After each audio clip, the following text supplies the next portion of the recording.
అందరికీ నమస్తే అండి. ఉమ్మడి ప్రకాశం జిల్లాలో వైఎస్ఆర్సీపీకి ఒక బలమైన నాయకుడు, బలమైన నేత, పార్టీ ఆరమైన భారమైన భరించేటువంటి వ్యక్తి, అందరికి తెలిసినటువంటి వ్యక్తి, ఆయన కూడా 5 సార్లు ఎమ్మెల్యేగా పనిచేసినటువంటి వ్యక్తి బాలినేని శ్రీనివాసరెడ్డి, మాజీ మంత్రివర్యులు. సో ఈయన వైఎస్ఆర్సీపీకి బలమైన నాయకుడైన రాష్ట్ర వ్యాప్తంగా పేరున్నటువంటి విషయం మనందరికీ తెలిసిందే.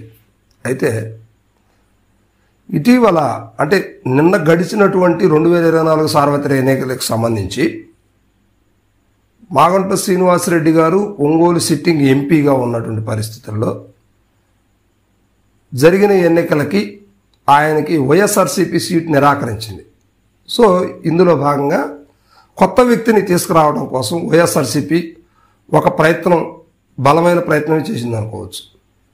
చిత్తూరు జిల్లా చంద్రగిరి నియోజకవర్గానికి చెందినటువంటి చెవిరెడ్డి భాస్కర్ రెడ్డి గారిని ఒంగోలు ఎంపీగా కంటెస్ట్ చేయించారు. సో అది మొన్న జరిగినటువంటి ఎన్నికల్లో ఆయన ఘోరంగా ఓడిపోవడం జరిగింది. అయితే జగన్మోహన్ రెడ్డికి చెవిరెడ్డి గారు అత్యంత సన్నిహితుడు, ఫైనాన్షియల్గా బాగా స్ట్రాంగ్ అయినటువంటి వ్యక్తి. అయితే చిత్తూరు జిల్లాని ఒకానొక సమయంలో కొంతకాలం పాటు రాజకీయాన్ని శాసించినటువంటి వ్యక్తి అని కూడా చెప్పుకోవచ్చు. అయితే జగన్మోహన్ రెడ్డి గారికి అత్యంత సన్నిహితుడు అని చెప్పుకోవచ్చు.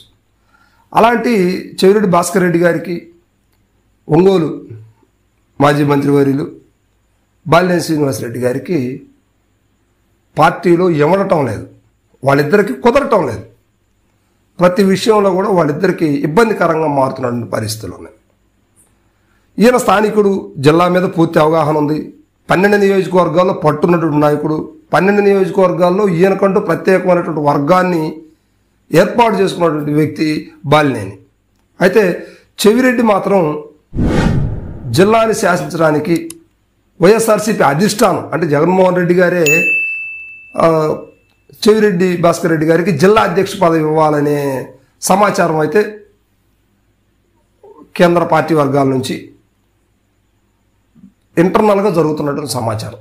ఈ విషయంలో నిన్న ఆన్ ది రికార్డు అంటే బహిరంగంగానే బాలినేని శ్రీనివాసరెడ్డి గారు ఇక్కడ ప్రకాశం జిల్లాలో పార్టీ నడిపించేటువంటి ధైర్యం ఉన్నటువంటి వాళ్ళు, మొనగాళ్ళు చాలామంది ఉన్నారు, ఎక్కడి నుంచో తీసుకొచ్చి మా నెత్తినెక్కించడానికి ఎవరినో తీసుకురావాల్సిన అవసరం లేదంటూ బాలినేని గారు వ్యాఖ్యలు చేశారు.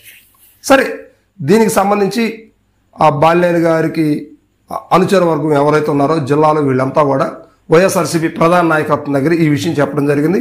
వాళ్ళు కూడా బాలినేని గారికి మీరు చెప్పి ఆయన్ని సర్దుమనిపించండి, ఆయన కొంచెం సెట్ అయ్యే విధంగా మాట్లాడండి, అక్కడ చెవిరెడ్డి భాస్కర్ రెడ్డి గారికి జిల్లా పెత్తనం ఇద్దాం అని చెప్పేసి వైఎస్ఆర్సీపీ అధిష్టానం చెప్పినట్టు కూడా తెలుస్తూ ఉంది. అయితే దానికి బాలినేని ససేమేర్ అన్నారు, తనకి ఇవ్వకపోయినప్పుడు కూడా జిల్లాలో ఎవరికి ఇచ్చినా కూడా నేను పూర్తి సహాయ సహకారాలు అందిస్తాను, పార్టీ బలోపేతానికి కృషి చేస్తాను, లేదా నేను పార్టీ నుంచి బయటికి వెళ్లాల్సి వస్తుంది, ఇందులో ఎటువంటి సందేహం లేదు అంటూ బాలినేని శ్రీనివాసరెడ్డి గారు నిన్న ఈ వ్యాఖ్యలు చేయడం జరిగింది. సో దీనివల్ల వైఎస్ఆర్సీపీ అధిష్టానం అంతర్మదనంలో పడినట్టు.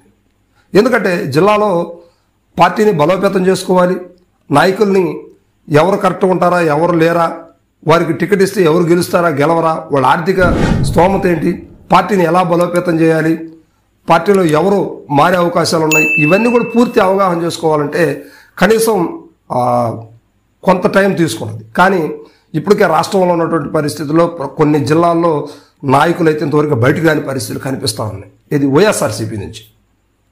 కానీ కొన్ని జిల్లాల్లో బయటకు వస్తున్నారు, కానీ ఇప్పుడిప్పుడే ఆ బాధ నుంచి కోలుకొని వైఎస్ఆర్సీపీ నాయకులు ఓడిపోయినటువంటి వాళ్ళు ఎవరైనా ఉన్నారో వీళ్ళందరూ కూడా ఆ బాధ నుంచి కోలుకొని కొంచెం బయటకు వచ్చే పరిస్థితులు ఉన్నాయి.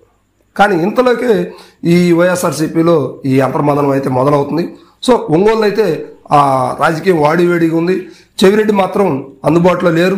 ఆయన యథావిధిగా చిత్తూరు జిల్లా చంద్రగిరి నియోజకవర్గంలో అక్కడ రాజకీయాలు చేసుకుంటూ అక్కడ మీటింగ్లు పెట్టుకుంటూ నడుస్తూ ఉన్నారు. కానీ అధిష్టానం మాత్రం ఒంగోలుకి చెవిరెడ్డి గారిని పంపించే దిశగా ఆలోచిస్తున్నారు. మరి వాసు గారి ఆ ప్రయత్నాలు కావచ్చు, వాసు గారి వర్గం కావచ్చు, జిల్లాలో వాసు యొక్క మార్కు ఎంతవరకు పనిచేస్తుందని మాత్రం వైఎస్ఆర్సీపీ ఇప్పుడు ఆలోచనలో పడిందనమాట. సో దీనివల్ల మ్యాక్సిమం ఆ ప్రయత్నాన్ని విరమించుకొని వాసుకు చెప్పినటువంటి వ్యక్తులకు కానీ లేకపోతే జిల్లాలో ఆయనకి ఎవరైతే అనుచర వర్గం ఉన్నారో నిజంగా పార్టీ కోసం కష్టపడేటువంటి ఉన్నారో వారికి మాత్రమే అధ్యక్ష పదవి ఇచ్చే అవకాశాలు అయితే ఉన్నాయి. సో ఇది ఒంగోలు విశేషం.